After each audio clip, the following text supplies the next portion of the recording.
conosco acompanhando o Jornal Jovem Pan. Muito obrigado pela sua audiência sempre. Os Correios tiveram o pior resultado da história em 2025. Girando os nossos repórteres, agora Matheus Dias com a gente. Qual foi o prejuízo da estatal no ano passado? E a crise não é de hoje, né, Matheus? Tiago, a gente fala de 8 bilhões e meio. Esse que foi o 14º trimestre consecutivo de prejuízo da empresa desde 2022, viu, Tiago? A gente separou até uma arte com os pontos principais pela nossa edição.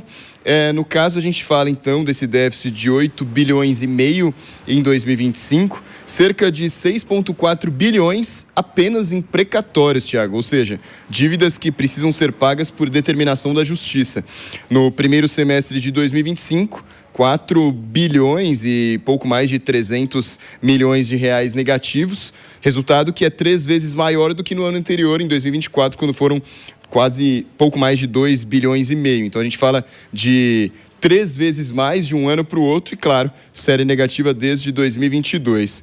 No caso, esses dados foram divulgados hoje, Tiago, por um documento, então, apresentado pelo Correios, no caso, falando dos déficits que aconteceram em 2024 e 2025, a diferença até entre os anos, e além do pagamento de precatórios, tiveram outros dados que foram apresentados nesse documento que justificaram esse alto déficit, essa alta dívida dos Correios. Eles falam que, além desse pagamento de precatórios, cerca de 2 bilhões e 600 milhões de reais foram reservados para cobrir possíveis perdas em ações trabalhistas que a empresa estatal possa sofrer. A expectativa da empresa estatal, então, dos Correios, é que o plano de reestruturação que foi apresentado pela empresa no ano passado possa surtir efeito, então, e fazer com que nos próximos anos a empresa vá se livrando desses déficits. No final do ano passado, já conseguiram fechar um empréstimo com bancos, empréstimo esse que gerou cerca de 12 bilhões de reais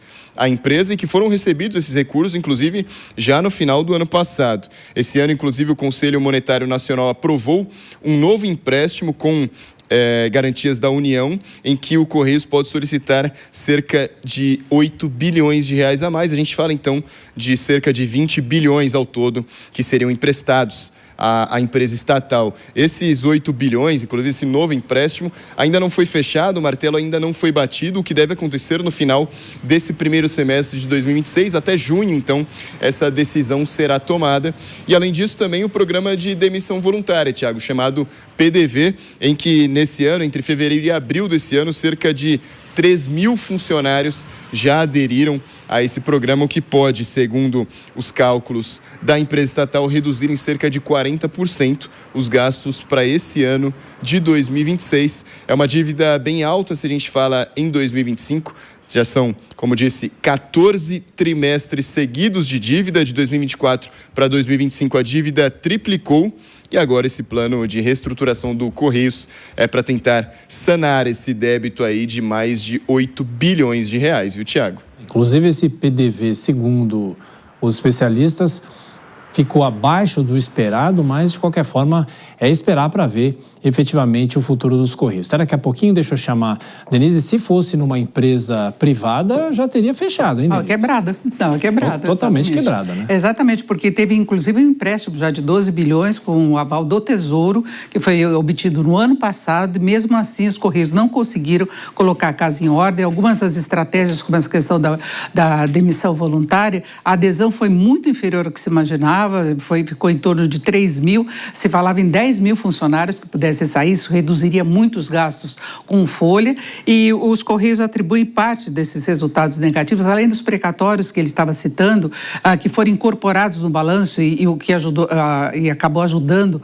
a piorar o resultado, mas teve também a perda por conta da chamada a taxa das blusinhas, não é? Porque houve uma mudança né, da tributação, isso diminuiu as compras internacionais e os Correios foram afetados, além da concorrência das plataformas que fazem entrega. Eu acho que é hora de rever a necessidade de o Correio ter uma função estatal, né, dele ser privatizado, para buscar eficiência, atuando nas áreas em que hoje são efetivamente necessárias. Tem o papel social, que é ressaltado sempre pelo governo, mas uma privatização com regras muito claras, que incluam o cumprimento dessas atividades, o atendimento, seria suficiente. Então, não adianta insistir, claro que agora tem que melhorar a situação financeira, porque é difícil você conseguir privatizar nas condições atuais dos Correios, com esse recorde de resultado negativo, mas tem de estar na agenda.